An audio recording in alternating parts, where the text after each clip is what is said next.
When I look at banking today, I can't help but ask one question. They take our deposits, lend it out, and typically on an interest rate of something like 4 to 5%. Is it really right that they keep 90% of that earning and only pass on something like 10% to us? Who arrives at that number, and do we just accept that number because every bank says that's the right number? If I was a driver driving for a rideshare company, I just would not be happy if every day for my hard work I only got back 10% of the fares I made and 90% was kept by the platform. And yet with our deposits, the interest rates we get back are 10% of what most banks make. So I set this company up to answer this question around how to give you a fairer, better value for your deposits. Not just experience and safety, but real financial value. The app looks to take you on a journey of being a spender to a saver to investor. So we've designed the app in a way that it should help someone who's just looking to get out of overdraft as much as it should help someone who's starting to save up for a house or some other longer term life goals. You can see an overview of your spending in a visual way to give you a really good understanding of how you spent and also when you spent, so you get a spending heat map. And we thought that actually, rather than just showing you your balance for your current account, we could go beyond that and allow you to, just in opening the app and in 1 second, being able to see how you're doing with sort of your budget for today, for the rest of the week, but also how you're doing with your savings for this month and then your investments for the year.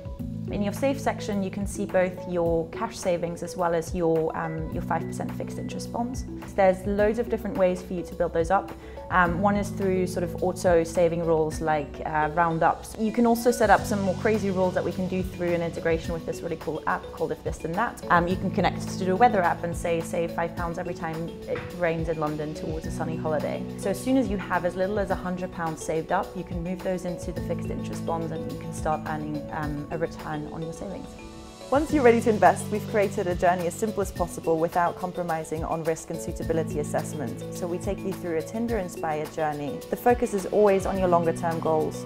So behind the app sits a pretty complex infrastructure because we wanted to offer the entire current account and savings and investment proposition from day one. We built our own balance and orchestration layer, which is connected to a wealth platform, and we also got an e-money licence and a MiFID licence from the FCA. So I've worked in the banking and asset management sector for about the last 13 years, mostly creating products for the wealthier segments of society, so large corporations and wealthy individuals. The thing I love at Dozens is that we get to bring some of those creative financial products to everyday people. For 6 months, we collaborated with 300 people across the UK who gave up their own free time simply because they wanted to see this change as much as we did. Our team is actually incredibly unconventional. We obviously have some seasoned financial professionals. The majority of the team is from very diverse backgrounds. Not only in terms of where they've worked before, where they're from, they actually bring together a lot of different industry skills and more importantly, fresh eyes for this world of finance. So when you look at the industry today, especially from a revenue per user and number of users perspective, you see the challenger banks and the digital investment platforms have exactly the opposite problem. The challenger banks have mastered reach and the digital investment platforms have mastered revenue per user because they have the right products for it. Because we're focused on the spender to saver to investor journey, we think we can fit in right in the middle, and that's where the opportunity is. The spender to saver arc gives us the distribution, while the saver to investor arc gives us the revenues. The other thing that's interesting about the competitors is they seem to be focused a lot on the millennials, and the thing is the millennials only have around 10% of the wealth in the market, and we're of course not ignoring them because a lot of the features in the app are about bringing their financial capabilities higher up. But because of the way we have structured our products, I think they're quite unique even for the slightly older generation. So the 40 to 60-year-olds who have around 44% of the wealth in the market should be equally happy to use us, and that's where we're different. So obviously a lot of that is UK focused because that's where we are launching.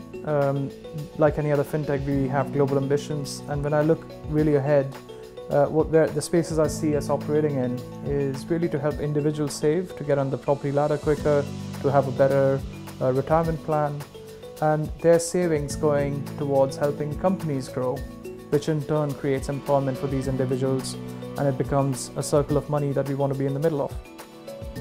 We know that this is a big ambition, but based on what we've achieved already and the responses we've got so far, we know it's not only doable, but indeed very much needed.